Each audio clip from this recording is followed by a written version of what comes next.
Chapter 18. The New Thought in Hygiene. As noted in a previous chapter, the New Thought is in full accord with all reasonable hygienic principles. However, it is obvious that physical culture and hygiene are not within the scope of this work, and it is not proposed to make more than a very few general observations concerning them. There are now many popular periodicals and books especially devoted to physical health culture, and general hygienic education is receiving attention through many channels. Every university, college, and many schools of lower grade have a well-equipped gymnasium, and through these and other agencies, the spread of knowledge and systematic physical training has been very rapid. The decided reaction which has taken place against the general resort to and reliance upon drugs, with the substitution of natural remedial and preventive measures, is very encouraging. It has properly accompanied the more general apprehension of the remarkable availability of the forces of the mind and their possible cultivation. Nature with all her varied and wonderful resources is beneficent and truly friendly to human welfare. It was formerly thought that she needed to be corrected and even opposed. But compliance with her laws is now becoming the general aim and object. Like everything else, hygiene may be overdone and become slavish. Only then is it out of accord with mental hygiene. To live by rigid rule, in detail, makes life mechanical and destroys a natural and elastic spontaneity. General rules are well, but they must be kept subordinate and made servants instead of masters. As an instance, many who professedly are in the New Thought differ as to the advisability of using flesh for food. It is all right to think differently, but it is unwise to become dogmatic either for or against. Be tolerant. Undoubtedly, there is a growing sentiment against the use of animal food, and while we believe that this sentiment is well-founded, there is no occasion for vows or cast-iron rules.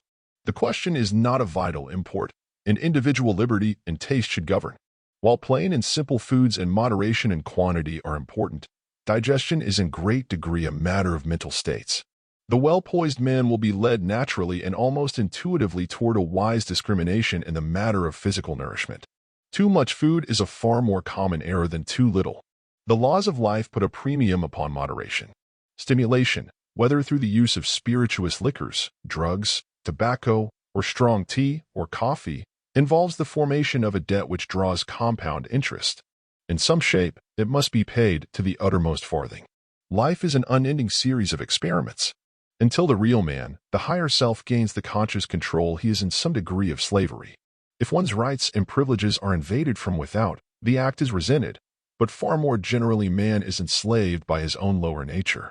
The sum total of evolutionary progress is the attainment of full freedom, and its value is beyond estimate. No one is perfectly free, but the future ideal is a freedom which is complete in its scope. Hygienic detail will not be entered upon in this connection.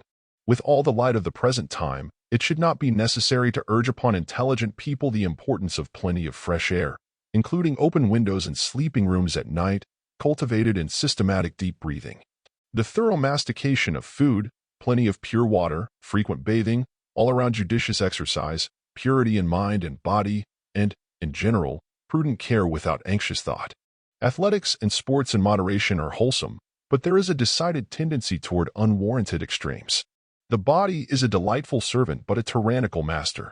Physical sensation is only a lower expression of life, and links us to the animal, when made ruling.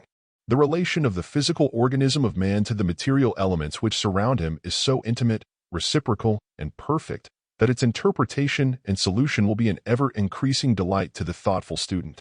End of chapter.